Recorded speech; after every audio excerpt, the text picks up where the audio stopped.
toxicity in culture, employees, is created by inconsistent leadership. You've got chaos, you bring someone in with the expertise to sort that chaos out, but you can't quite give up the control. It gets messy. You cannot scale a positive business culture if everything in the business is depending on the founder's mood. It's about equity and identifying where you might need to give other people slightly alternative resources or opportunities to ensure that everyone's got a fair opportunity to reach the outcome. High performing individuals create a dependency and fear for the founders, because in their mind there is this irreplaceability that, oh well, we've got to keep this person happy because we can't afford to lose them. Welcome everyone to Beyond the Business. I'm Chris Gault, Strategic Business Coach at CH4B, and with me today is Nicola Buckley, our Managing Director at CH4B. This series dives into what really drives scale. We look at the shifts founders must make within leadership, mindset. We look at funding decisions, succession planning, and ultimately the ecosystem that supports lasting growth within business. So if you're ready to move beyond the firefighting and build a business that's truly built to scale, then you are in the right place. Now today, Nikki and I, we are going to be talking about the toxic employee myth. So why your culture is actually your fault. So let's dive straight into that problem, Nikki. What do you think is the issue around this toxic culture myth? What is it? So for me, I think it always stems from the top. And 9 times out of 10, it is those leading the business. So the founders, the directors, those in the, I would say, top of the tree positions within a business. Because most toxicity in culture, employees, is created by inconsistent leadership. And it's where it becomes more about emotional feelings or thought processes than it actually does around expectation and performance. Yeah, in my view. That's it. I mean, it's very easy for people in business to say, oh, that was a bad hire, this person's causing a lot of problems. But if we look at humans in general, our behaviors come from our values. Our values often we inherit or we learn, we learn them from somewhere. We learn our behaviors as well. Kids, often you don't have to look far from the apple tree, as they say, to understand why a child behaves in the way it does. The people around it, most normally it's parents, maybe those they play with at school, they pick up those behaviors and they become the norm. And it's the same at work. People come and work for you and they see what the norm is, what other people are doing, and in particular the people they look up to, the founders, what are they doing, what are they accepting, what are they not, and that becomes the behavior, the culture. Yeah. And I think as well, like when we look at modelling, and I know that's the term that you and I are both familiar with, and you want to get good at something, you model yourself on somebody that has achieved or continues to achieve and succeed exactly what it is that you're trying to achieve. And I think it's the same in business. Though those employees, the staff members, they're coming into work, they're looking up to their line managers who are looking up to the founders of the business. And I think if your founder's mood is impacting others, that is naturally going to trickle down throughout the business, and that behavior is going to be mirrored consistently across the business. So you cannot scale a positive business culture if everything in the business is depending on the founder's mood, because other people are going to be modeling themselves on those founders, on those managers, looking up. So it all has a trickle effect, if you like, and ultimately chaos in leadership always leaks into the team in some form or another. And we were actually having this conversation this morning before we started recording this about, you look down a bit and you go, oh, they're doing this, they're doing that, and you start focusing on the the problems that are outside your control, but actually as a founder, as a business leader, you need to look at what's within your control. And one of the first things is when you hire the person and you bring them into the business and you think, oh, their CV was great, they've interviewed really well, they're going to come in and they're going to smash this job.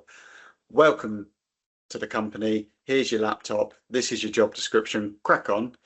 And then 3 weeks later you start going, well, I'm not getting what I wanted out of them. Well, of course you didn't. You haven't nurtured them at all. You haven't given them any guidance. So they've looked around and they've just done the best they can. And do you know what? This is something that I can personally resonate with within my career. So I think in my first, I'd say, early days of work, I came back from working overseas in the UK, and I was hired to be a PA support to a finance director and founder of a business. And I came in really excited on my first day. I'd never really been a PA before, although I knew that I was quite organised, I was quite structured, I had various skills around time management, and I had on paper on my CV experience that would lend to me being successful in that role. So I was really excited about it. Came in, was introduced to the finance director, and they said, right, Nikki, you're going to shadow this individual the day and just sort of be on hand, come to meetings, take notes, etc., and just be around. What actually transpired is I ended up sitting in the office of that director all week, not really having much guidance or knowing what I was meant to be doing. And on reflection now, I look back and I would never have succeeded in that role. Fortunately, there were other people in the business that picked up on that, and I was transitioned into a sales support role within an office business environment, and that really started my career and my trajectory into sales. But the reason that I wouldn't have necessarily performed in that PA role wasn't due to me, my skill set, but it was due to the lack of structure and onboarding that I would have received from that individual. And the reason for that is because founders and businesses typically hire through feelings of overwhelm, and they expect that overwhelm to disappear by bringing somebody else into the business to delegate that workload or to solve that problem. But actually what happens more often than not is that those expectations are not necessarily clear from the outset, or there's a lack of onboarding and structure. And the very thing that founders are trying to avoid, which is the overwhelm, the stress, the lack of clarity, all of this stuff going on in the business, they're actually fueling and creating, because now they have another employee or another member of staff that's sitting there that they know that they should be investing time in and supporting, but they feel that they don't have that time. And all the while in their head, it's like a snow globe and everything's going 100 miles an hour, when actually we need to step back, settle, reprioritize, and have a structure to support those. So they are delegating their mess, their chaos to them. Like you said, they haven't got a structure. So they've hired someone to hopefully come in and maybe, because sometimes you might hire someone and it's because I don't know how to put the structure in, so I need them to come in and implement the structure for me. But I'm also too scared to let go and give them control. So I'm going to, and I'll use the word, I'm going to interfere on a daily basis, which stops them from actually using the skill set I hired them for. So they don't end up, they can't show me what they're capable of. But you just end up in this horrible cycle. You've got chaos. You bring someone in with the expertise to sort that chaos out, but you can't quite give up the control. It gets messy. Yeah. You aren't investing the time early to help them get started in the best way. You soon start thinking, well, they're not performing right. Relationships unintentionally sometimes can start to rub. They look elsewhere for guidance. They see it from other employees and how are other employees working. And because this culture is across the whole business, everyone starts picking up on the bad behaviors. And it's not always, intentional. They've all got the good intention to try do well, but the culture they're in doesn't allow them to do their best. Yeah. And so naturally, our fight and flight mode starts to make us all compete against each other rather than collaborate with each other. And then this culture, this toxic environment starts to develop, all because we didn't take time at the beginning. And this is the thing, you can see it. I mean, on reflection now, I look back and notice things that I may not have noticed when I was in that situation, but think I'm a new hire. I've come into the business. There's already an integrated team that working in an office environment. It's an open planned office, but the finance director who I was brought in to support has a glass office. So there's no doors, everything's glass, it's all see-through. Everybody else has their projects, has their workload, they're working away, and all they can see is me sitting there, not really doing anything and not really having any direction, or me following the finance director around from various meeting room to meeting room, just feeling like a bit of a spare part, if I'm completely honest. At that time, I had a lot of time on my hands and thinking time, and I remember sitting there thinking, I feel like useless, I feel like a bit of a spare part, I don't feel like I have a purpose to being here, which then impacted me and made me feel a certain way. But I was also mindful that there were other colleagues around me that had deadlines, that were working 100 miles an hour, and I felt that I could have supported in so many different areas of the business. And also they would then be probably thinking, well, what's she doing here? Like, what is she actually doing? What's her job? Like, she's just done nothing but sit there. And that's where these cultural things breed. Now, I'm one of these people, I've always got stuck in, rolled my hands up, and actually I then became quite quickly the office manager, because I'd get stuck in with stuff around the office because I was finding things to do. And then I naturally created a role for myself and made myself a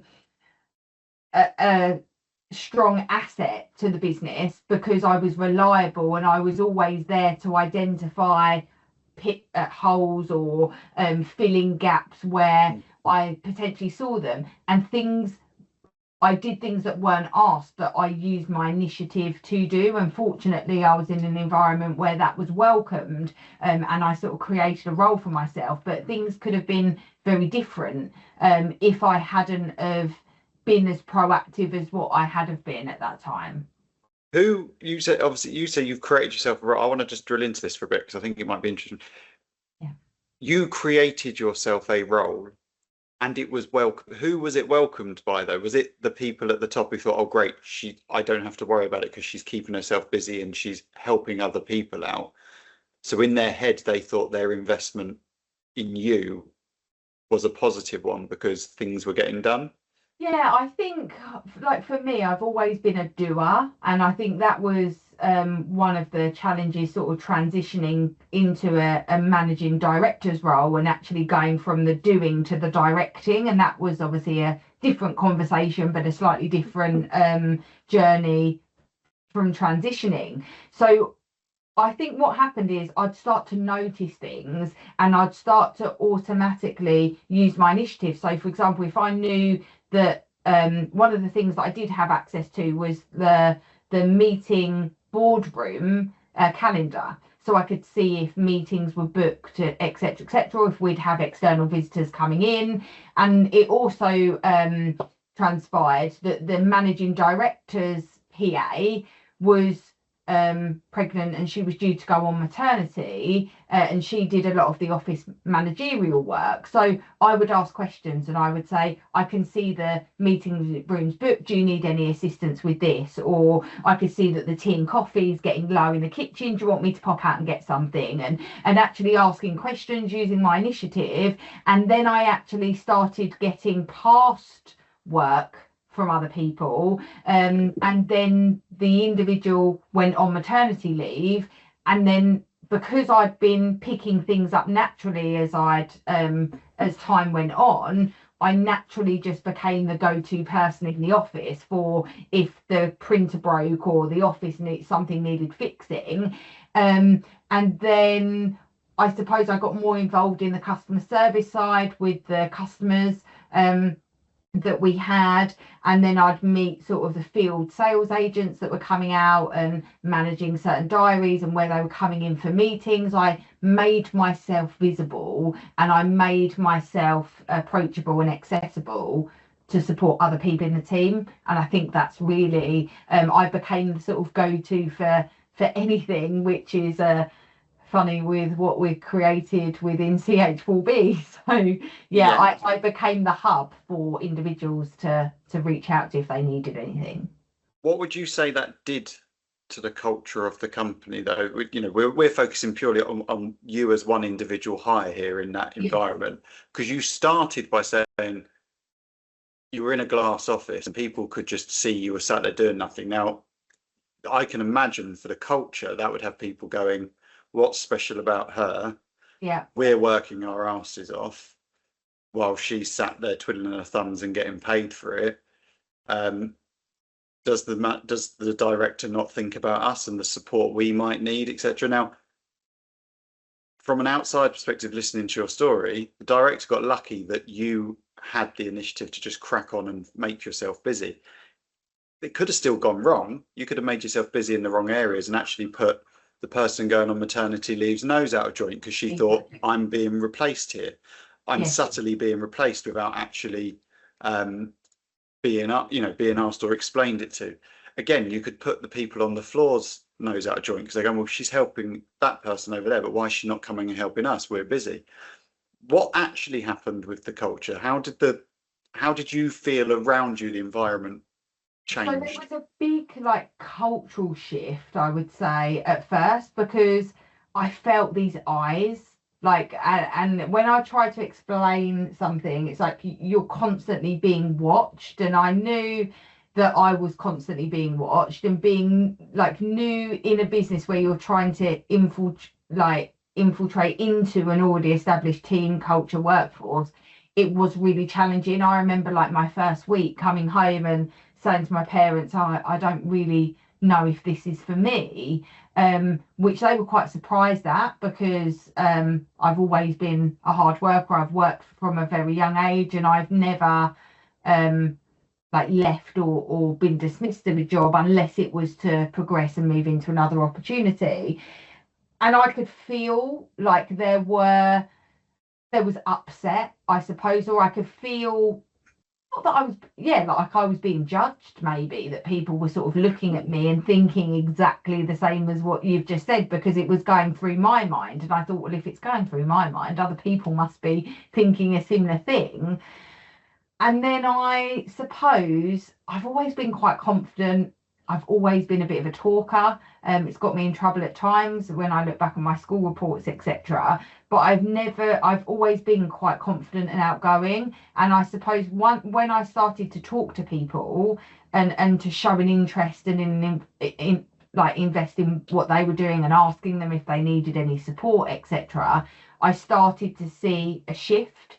But I think that was created very much by me and my personnel than what it was coming from the founder themselves. So I did notice a shift. Yeah. I think that was based on the effort that I was putting in and the perseverance that I maintained, as opposed to it coming from the founders.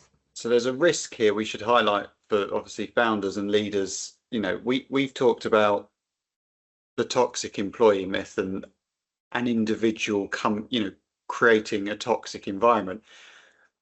Whether it be what you've just highlighted there is you came in as a new employee without a structured onboarding, left to your own devices, and you said the culture changed. You saw the culture change, and I'm sure other people in that business did as well.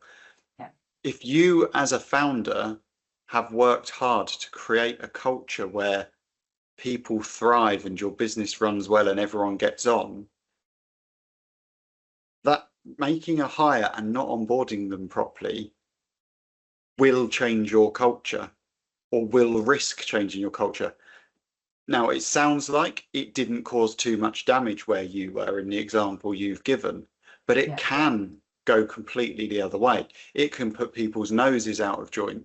It can make fractions start to, having cross-department relationships is really important. If you've got this person's coming over here, this little group break off, and you start getting little fractures that start competing and jibing at each other, your culture is going to break down. And it's all because if we go back to what is the root cause, as a founder, you are responsible for that culture you've built, and you did not put the structure in place for that onboarding. Even if it wasn't you doing the onboarding, that, as a founder, did you give enough guidance to that director on what they should do when this new hire comes on board? You're responsible for this new hire, and this is what the onboarding structure should look like to make sure people fit into our culture effectively. Yeah, and I think, to be honest, Chris, that is a key consideration to add in, because in the other thing that I've probably not shared is the organisation that I joined was a relatively new organisation, so it wasn't a huge team. There were probably 5 or 6 people in the office, which was a reasonable small team looking at some of the bigger organisations that I know of. But most founders just make the assumption that their new hires will just figure it out, that they'll come in and they'll do what I did. Now, that becomes increasingly difficult, and you need to be bringing somebody in that is quite resilient, that is quite outgoing, that isn't afraid that is quite entrepreneurial. I've always been quite entrepreneurial, but not everybody is like me. So I think what we do find is that founders make the assumptions that because it's on their CV or they've got X amount of experience that they'll just come in and figure it out. But what they do forget is that every business is different, every team is different, every culture is different. And just because they might have worked somewhere else and they've got that experience doesn't necessarily mean that they're going to have the confidence to just come in and be productive, get on with things without having some sort of structure. And I think ultimately onboarding somebody effectively into the business has a bigger impact on the culture than what I think founders necessarily give it credit for at the outset. It's something massively overlooked, especially by the businesses that we work with in the SME space. And I think 9 times out of 10 it leads back to the leadership, the systems, and those founders at the top. And it does depend on the timing of the business. If you're a very new business, you said about you need to bring someone in who's entrepreneurial if they're going to just crack on and get on with it. If this is your first hire or one of your first hires, then yeah, you do need someone like that. They will still need onboarding because they need to understand the vision you have for the business, the culture you want to create in the business, because they're going to become part of that culture creation. Further down the line, when it's your 10th hire, your 11th hire, you need someone who's going to come and integrate with the team. They're going to look round and see what's going on around them. So this is where, as a founder, it's not just about how well you do the onboarding at the start, it's how consistent are you with what you look at in the rest of the business. So we talk about the golden child issue that we get within a business. Your business is running now, but you're inconsistent with how you treat people. You've got your golden child who they're in the sales team, and they are my top performing salesperson. They bring in 40% of the revenue. So I'll overlook the comments they make, the bullying that they do, the occasional lateness, because at the end of the day, I'm happy if he's bringing in my revenue.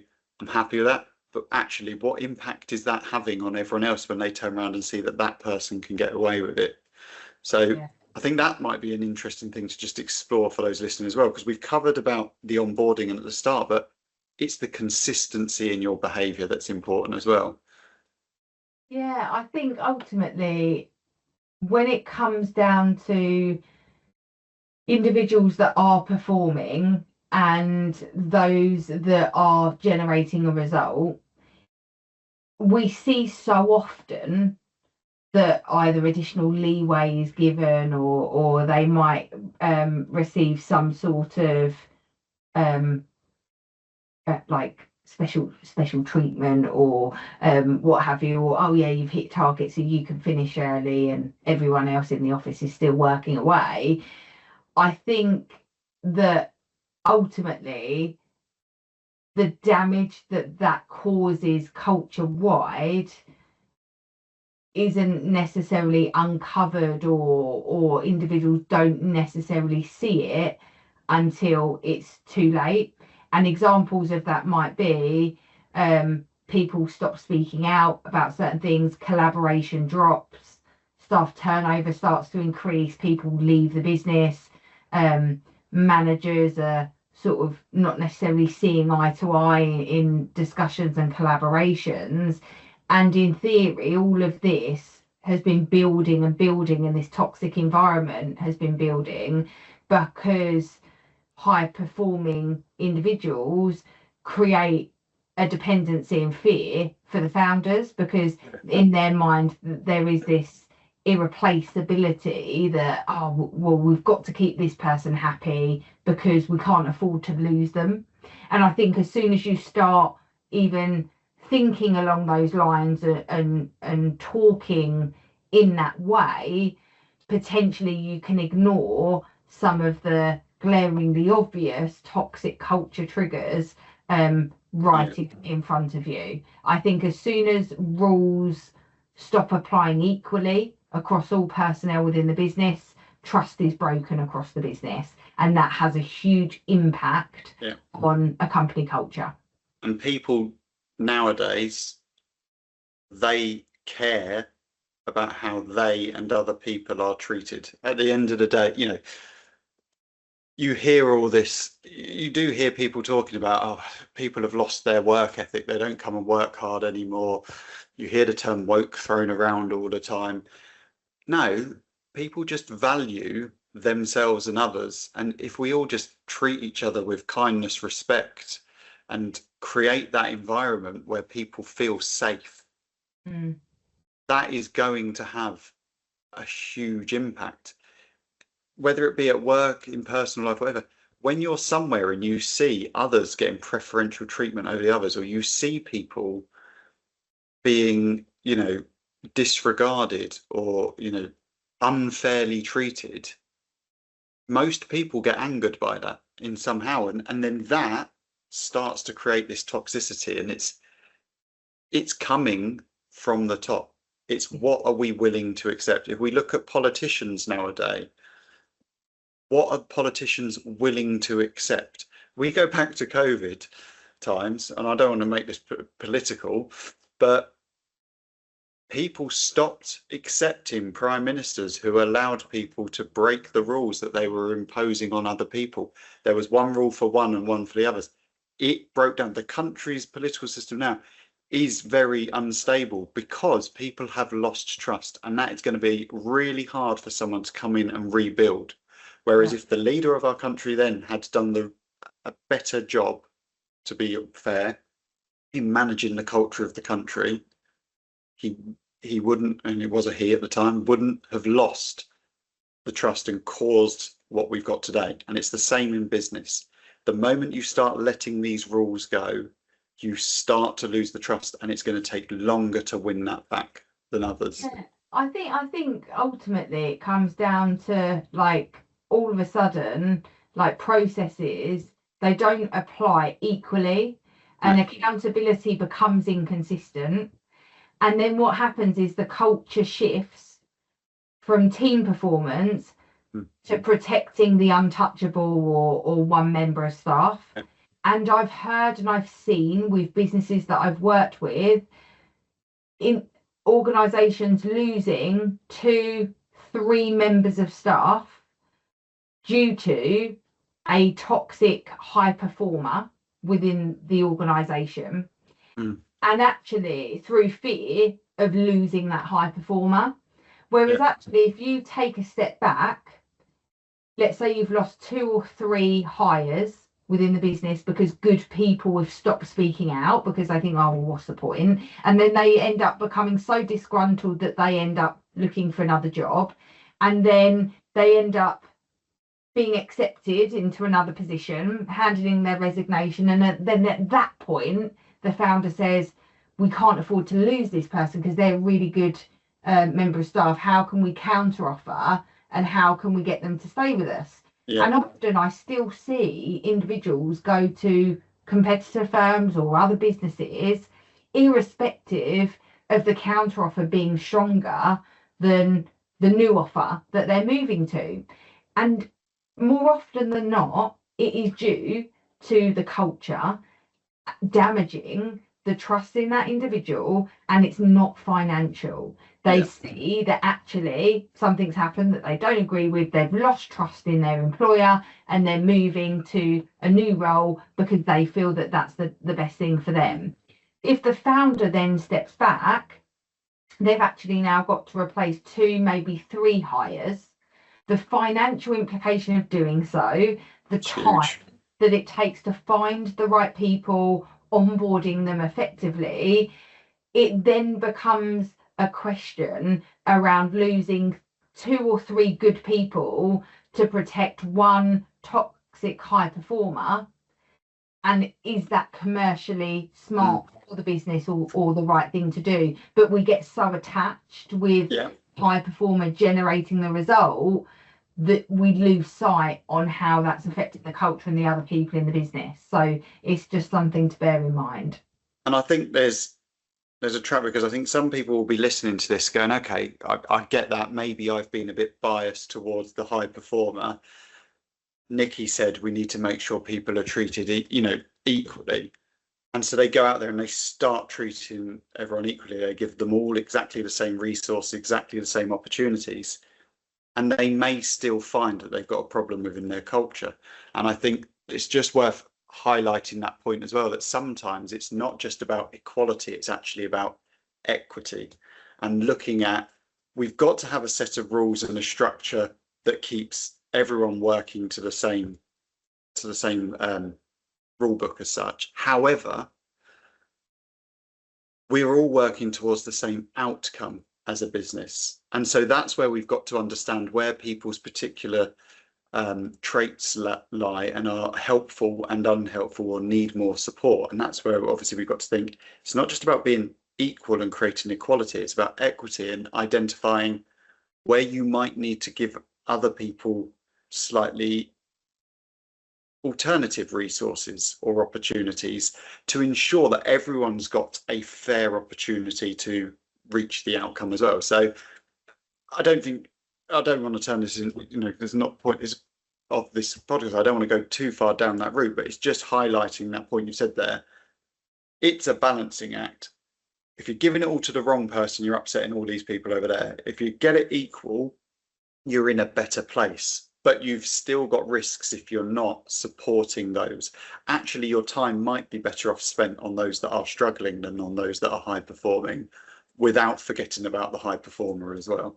Yeah, I think we see it as well when departments or personnel are having to collaborate with other departments. And I don't want to go too far, as you said, down the line of being outcome focused, but sometimes it's easy to sort of make assumptions without necessarily being aware of the other department's outcomes and what they are trying to achieve. And then what it does do, and what I've seen in the past, it creates a tug of war because there hasn't been the correct conversations, the questioning, the leadership, and it then becomes a question of what managers tolerate rather than what employees should be encouraged to do by working cross department with other individuals. So I think it's also about always understanding like the 3 perspectives. There's my perspective, your perspective, and then the perspective of an observer who is completely separate and impartial, and it's about just being open to the possibility that we can work together, we can collaborate, and just being mindful of everybody's outcome and what we're trying to achieve, rather than creating a them and us sort of mentality, and actually encouraging people to communicate and collaborate. Because communication is a completely different topic that we can go down, but it's very important when it comes to managing people, culture, and something that founders definitely overlook by making the assumption that everyone can just crack on with it based on their CV or their level of experience. Let's shift the conversation on a bit then, because we started talking a bit about there was some fixes. Let's talk about, these are some of my pet peeves, by the way. Let's talk about some of the quick fixes that people think they can sort of whack onto a business to improve culture. So, you know, when people say, oh, it's fine, my employees are happy, you know, they don't mind sticking in the extra hours, I'll give them pizza Friday, or, you know, I'll stick a bowl of fruit on the table. Can we just make it clear to those that are watching or listening to this, that's not fixing your culture. You know, it might be nice in the moment, it gives you a little quick boost. Oh, I've been bought some pizza, you're still making me work 12 hours, and you know that person over there's sat in their glass office and twiddling their thumbs. Have you got any other pet peeves that you know, people trip up on and think this is a quick fix for culture? Yeah, I think, to be honest, I've at that same organisation, actually, we used to do beers on a Friday. I didn't drink beer, so I didn't have it, but it's another example of it. Because ultimately all that is doing is masking or hiding the operational problems or the inconsistencies in management and expectation. And I think for a lot of founders, it's easier to throw in some sort of perk than actually fixing a broken system. And ultimately all it is it's a visible shortcut. And ultimately it becomes more costly and more expensive than what it would be to actually try and understand and uncover the fixing of the system and the improvements that are needed within the business. Because all employees will see is various inconsistencies across the business, those be tolerated by management, and then at the end of the week everybody getting a pizza or a beer because it's a Friday, or people finishing early, or whatever it may be, rather than actually dealing with the problem at its core. And we're not saying these things are, you know, you shouldn't do them. We're just saying they're not going to fix your culture. There is a deeper issue here. It's not actually a quick fix as such, but a pet peeve of mine is when people describe their culture or their business as, oh, we're all family, because family has a different meaning to everyone. I've met people, family was a horrible time for them.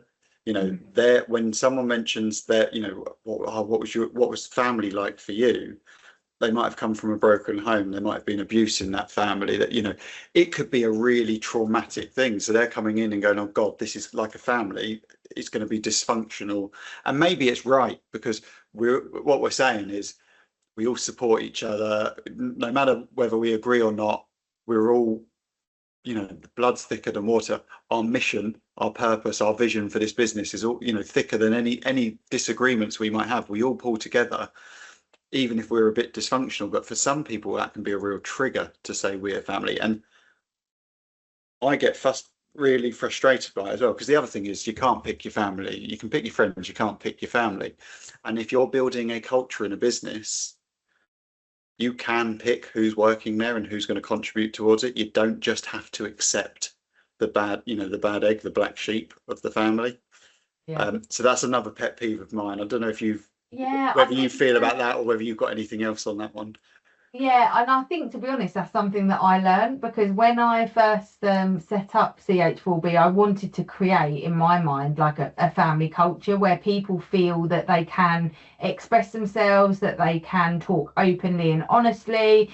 And I think in theory, it's easy to fall into the trap of them being everybody's best friend. And I think or not in some cases, but I think what tends to happen is that we're a family sort of culture or experience that we creates an emotional pressure.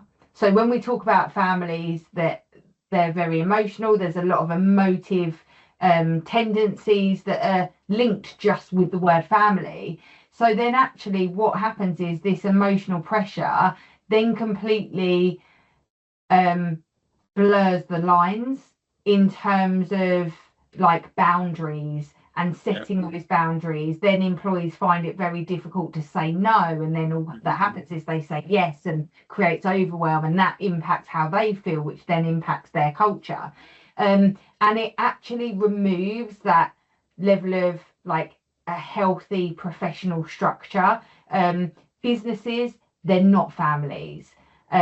Families are unconditional. Employment is a professional accountability, if you like. So it's conditional, as you know, it's the opposite. exactly.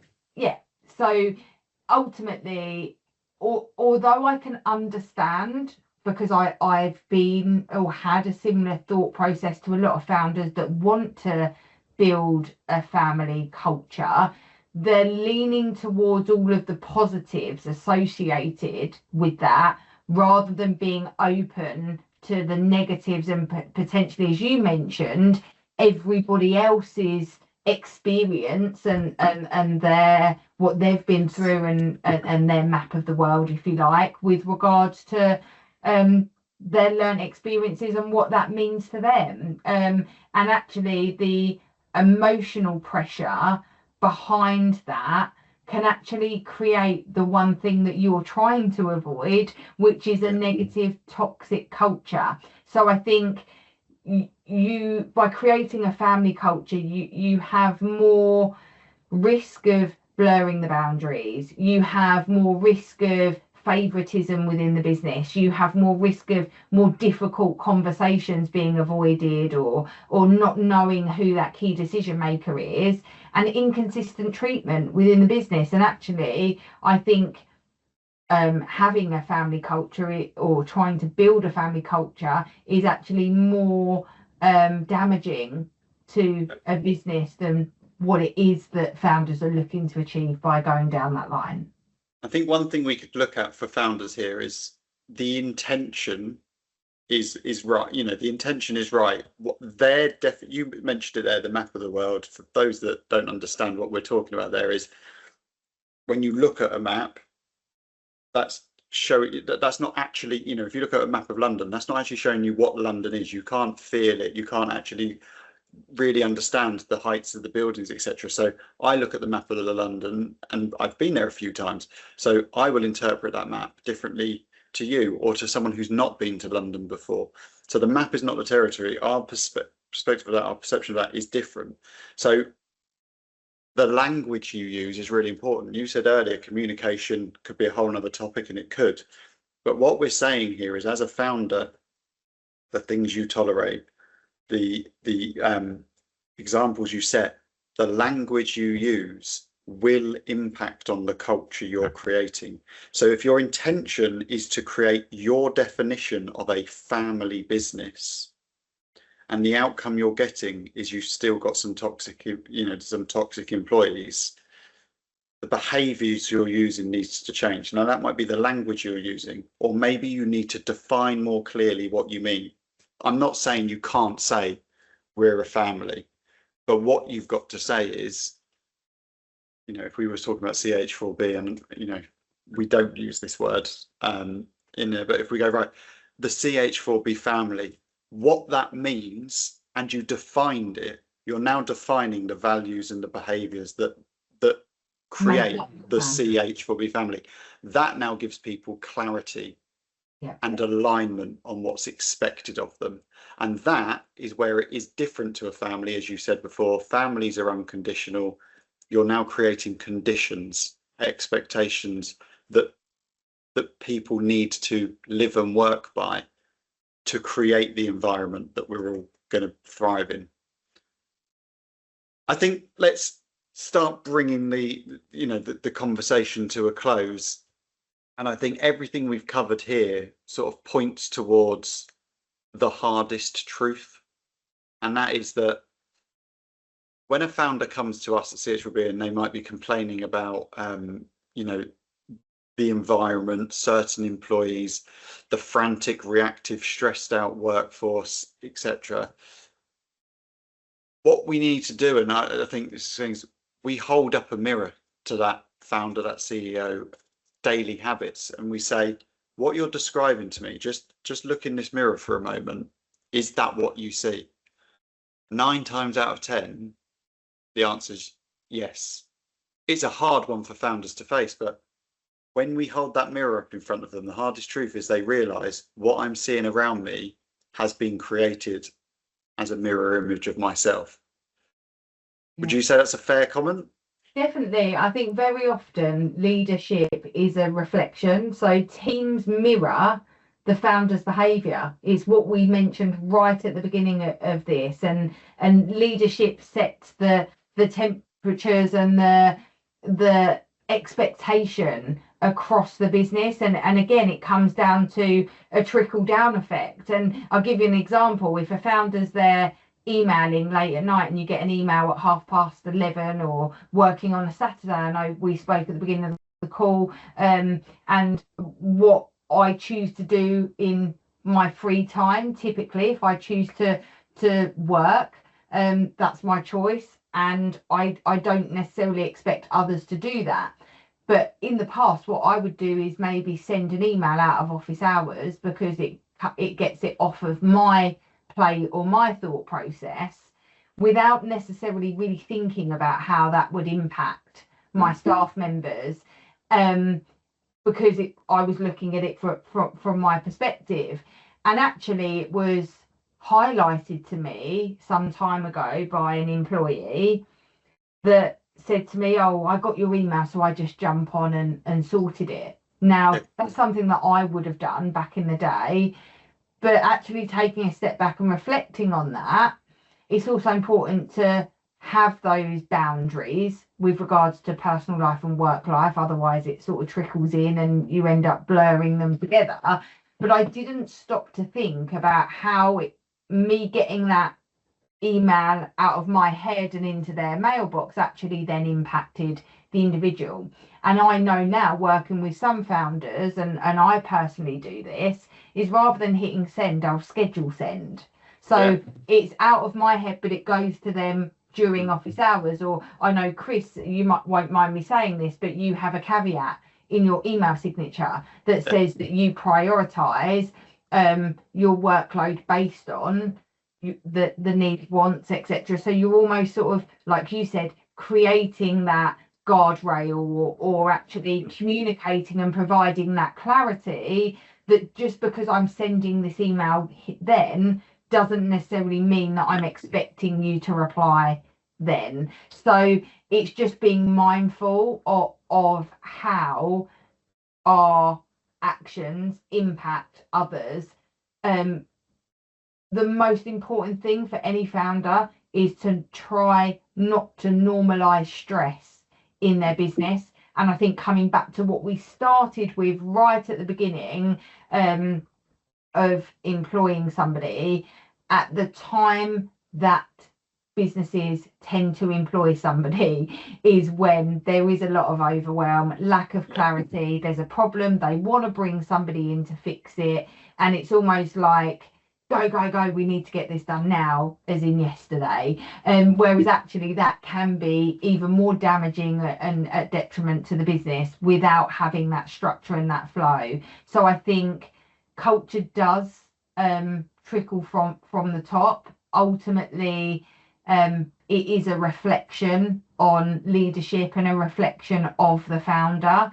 And actually, we need to, as individuals, stop blaming all of these external things and this, that, and oh, but this and oh, but that, and actually look at what is within our control, what we can control and what we can create. And if we address that leadership behavior first, and that's why we work with CEOs, directors of businesses, and we look at what they want to achieve for their business, because often the vision and values get lost along the chaos and the growth, etc., and firefighting, that we lose momentum and we lose sight of that. So I think ultimately you are right, it is a reflection of the people at the top, the founders, the managers. And I think the sooner that we can realize that and take accountability for that, the quicker you have or the more chance that you have, less chance that you have of creating a cultural shift in a positive way for a business. And there are things that we can do. I know there'll be a lot of listeners sitting back thinking, oh my goodness, like I can see it now, or I've done exactly that. For those that are watching, a toxic culture isn't reversible. It is something, in my opinion, that can be changed, but it's changed on consistency, and it's changed on the leaders or the SEOs or the directors of a business leading from the top. And it has to change. It has to change from the top. You've got to start with yourself. And I think for those listening, the last thing we'll leave you with, if you don't know how to start and you listen to us and you go, you say, I've got to start with myself, but I haven't got the time, I don't know how to do that. On our YouTube channel, where you're most likely watching this video, there are client case studies. Go and find the case study on Team Plan. We'll put the link in the description of this video as well, because that is a clear example of how we've worked with someone, starting with the founder, and when we supported the founder, the business success just followed.